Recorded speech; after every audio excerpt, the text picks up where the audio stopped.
Hello friends and my dear students. Today I come up with the topic of primitive versus non-primitive. In my previous topic we have discussed about the process and process states.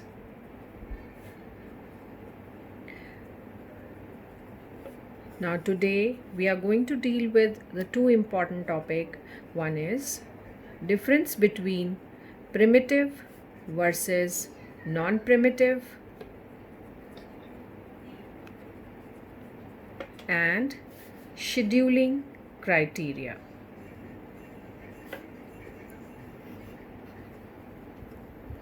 Now, what do you mean by primitive and non-primitive scheduling? So, we have discussed in a previous video that the process and process states are a process is a program in execution in a multi-programming environment, and process states are we have new, ready, terminated, running, and waiting. So, we need to understand the concept of primitive versus non-primitive.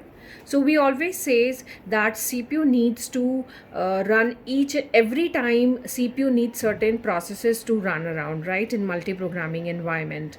So we need to ensure that CPU keep itself busy.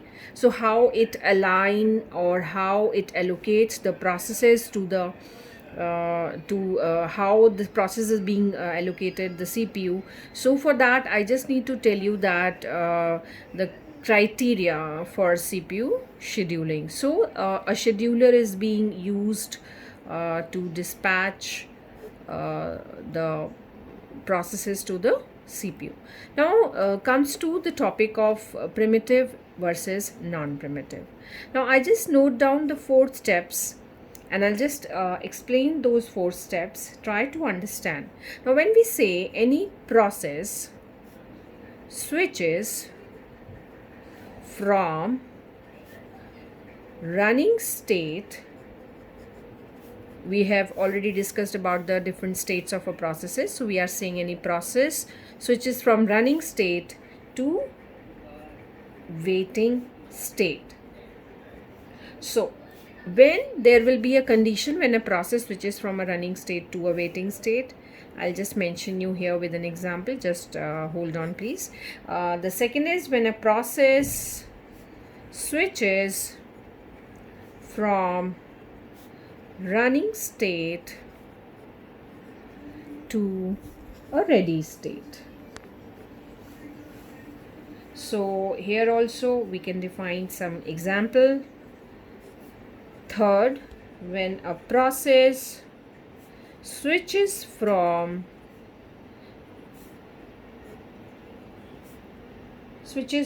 waiting state to a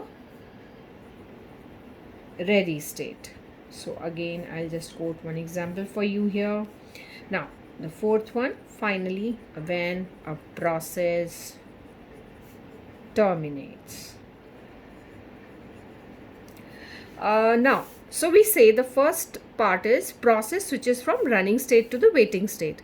When is the condition when कोई भी process जो है waiting state से running state से waiting state में कब जाएगा? हमने बोला कि रनिंग स्टेट का मतलब है कि CPU एक प्रोसेस है P0 जो CPU को यूज़ कर रहा है, ठीक है, वो रन कर रहा है. नाउ इन बिटवीन इस प्रोसेस को रिक्वायरमेंट हुआ किसी IO रिक्वेस्ट की.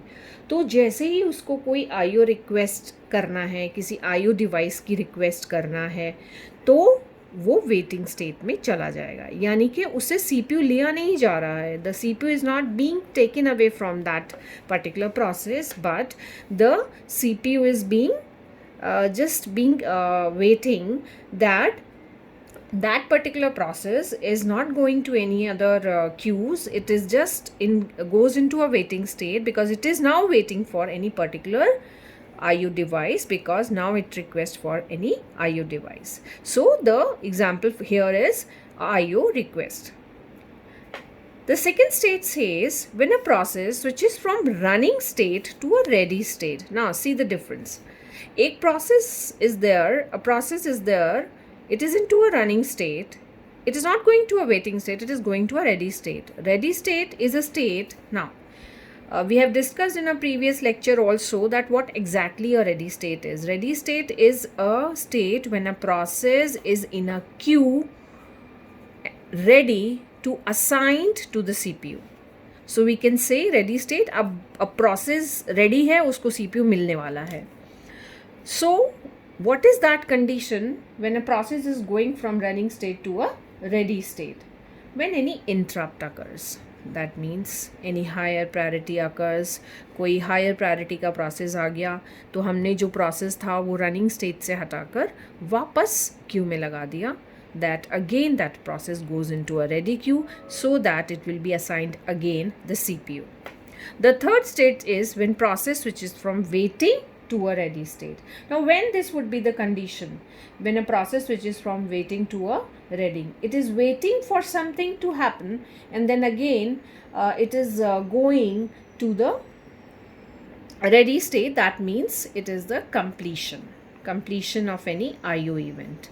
IO event means, because in the first case we have discussed that running state to waiting state, it is requesting for IO request, any process goes to an IO request. So now it is again waiting once it has its IO request is completed. Once its IO request completed, it is again ready to go into a ready queue and assigned to the CPU. So we say when a process switches from waiting to a ready state. So completion of any IO event. Finally, when a process terminates, that means the example is exit. It completes its process. So we try to understand these four states. In the first state, the condition is from running to waiting. It is not going to ready queue in any of the cases. The first and the fourth condition, mind my words, condition number first and fourth are the non-primitive conditions.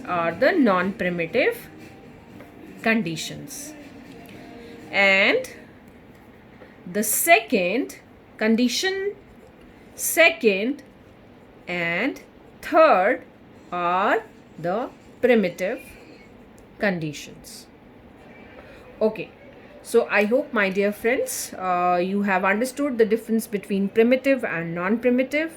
In the next lecture, we would be covering the scheduling criteria. Today only, just focus on primitive and non-primitive. We'll be discussing scheduling criteria in my next video. So that it becomes easier for you to understand that how do we follow the criteria to understand the different types of algorithms of the CPU. So I hope you have understood the difference between the primitive and non-primitive, because it's going to help you out in the algorithms of CPU scheduling very much. So just to conclude, when a process goes from running state, so you can easily conclude it running to waiting, or you can say and running to exit. This is my non-primitive. And you say running to ready and waiting to ready. So whenever we are going to the ready states, these are my primitive conditions. So we can say whenever we are going to the ready state, it might be from running to waiting, from running or waiting. So we can say running to ready or waiting to ready. That means it is primitive. Or we can say running to waiting or running to exit is my non-primitive. So that's all for today for scheduling criteria. Follow up for my next coming up video. Thank you so much.